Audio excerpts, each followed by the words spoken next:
Hi everyone, it's Michael, and it's time for the long overdue February 2022 Orchid Collection update.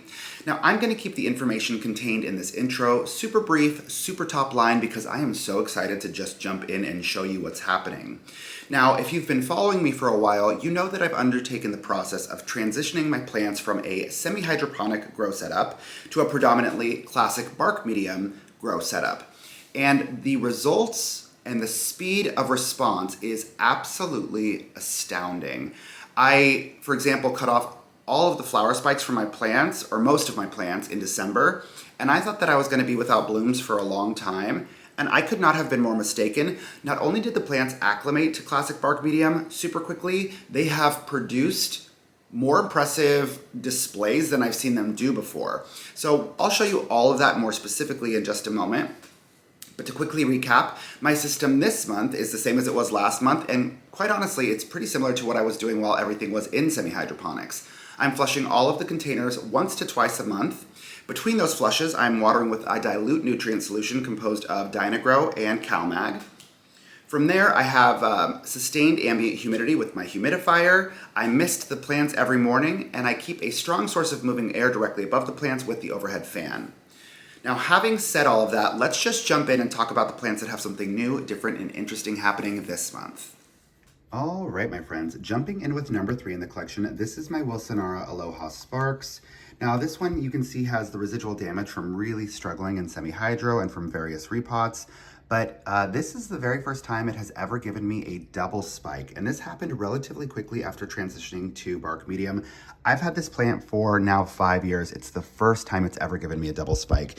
And that's because its root system is super expansive.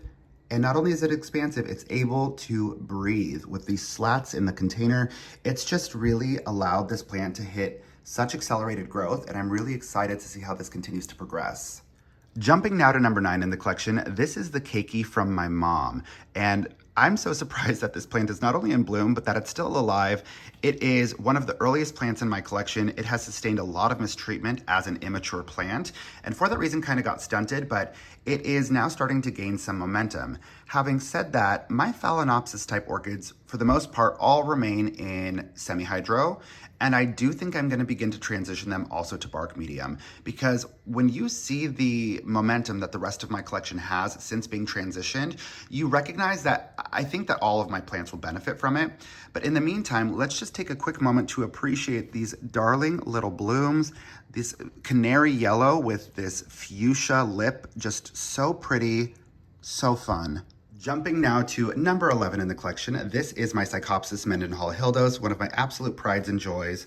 But I wanted to take you in because you can see how quickly it has really started to effectively root within the container. It is putting down roots so quickly, and not just from new growth, but from old growth as well. It is really getting comfortable in its new medium. Now, I will highlight that this had stopped blooming. These are sequential blooms, the flower spikes. And they had stopped blooming because I believe that the plant was strangling itself and suffocating itself. And it just recently started reblooming. You can see this bloom is fading now, but it just started reblooming. And also, this fourth flower spike that was coming in, it is just preparing to mature and bloom for the very first time. So this is really, really exciting. I believe I can expect a display of 4 blooms all at once sometime very, very soon. But also just such an unexpected trajectory for this plant given the timeline of its transition. Jumping now to number 25 in the collection, this is my epidendrum or Prestigia green hornet, and this one was divided and then repotted, and I am just flabbergasted that it's doing so well. First of all, I don't know if you can see right here in between the leaves, do you see the flower spikes starting to form within the sheath? So it is going to continue to bloom uninterrupted, which is so surprising. It has a beautiful new growth coming in there, and then I realized it has another one coming in on the side here. Now this one, once I put it in, it just quickly started throwing down new roots, and you can see so much so that they're now peeking out from the bottom of the container. This has taken in such an expedited way to this grow method, and I just did not expect it to go that way, but so pleased because this one is also a sequential bloomer, and I believe if it sustains this momentum, I mean, gosh, when the other one was in semi-hydroponics, it stayed in bloom for me for a period of almost a year. I wonder what amazing things this plant can do with a revised grow setup. Now, another absolute all-star in the collection is number 28, my Cattleya Purple Blue Mini Hawaii. And this one was very recently transitioned to semi-hydro and did not miss a beat. Why? Because it was an instantaneous improvement in its grow environment. Now, I will show you, you can tell because it immediately spit out a flower bud. It is just crazy how quickly these plants are responding because as orchid growers, we're trained to believe that repotting is disruptive. We're trained to believe that any rearrangement or reconfiguration really traumatizes and stunts a plant's growth temporarily. But I really do believe that if you are making a significant improvement in the plant's ability to breathe, metabolize water or nutrients, there's no reason that the plant won't start doing better immediately. And that is evident with this change because, I mean, just look at it. It's crazy. Moving on to number 51, which is of course multiple plants. These were the orchids that were present on my wedding day, hence the name White Wedding Day phalaenopsis. But these ones are such consistent and robust bloomers. This one is giving me a beautiful display. Its sibling up there is giving me a beautiful display. Now, like number 9 in the collection, this one is also still potted in semi-hydroponics, and I do believe once they complete their bloom cycle, I will convert it to standard bark medium. And now, best practice anytime you have multiples of a plant is demo the transition with one of them. So I'm probably gonna start with one, see how it responds, because obviously they're not struggling in semi-hydro, but I think that they can be doing much better in classic bark medium. But I will verify that, hypothesis by trying it first with one of them before I bring the rest of the plants along for the ride. Moving on to number 60 in the collection, this is my Belara Peggy Ruth Carpenter. I repotted this one maybe a month and a half ago, and I cut off all of the flower spikes, which broke my heart. But you know what? I cried for nothing because quickly after being repotted, look what it started to produce. Do you see this flower spike coming in? It has just responded so quickly, and it's not just the flower spike that's a positive indicator of growth, it's the root system. It is the abundance of new root growth. And it's also, this plant has historically always been incredibly dehydrated, and the pseudobulbs have become incredibly, what's the word I'm looking for? Desiccated or pruny.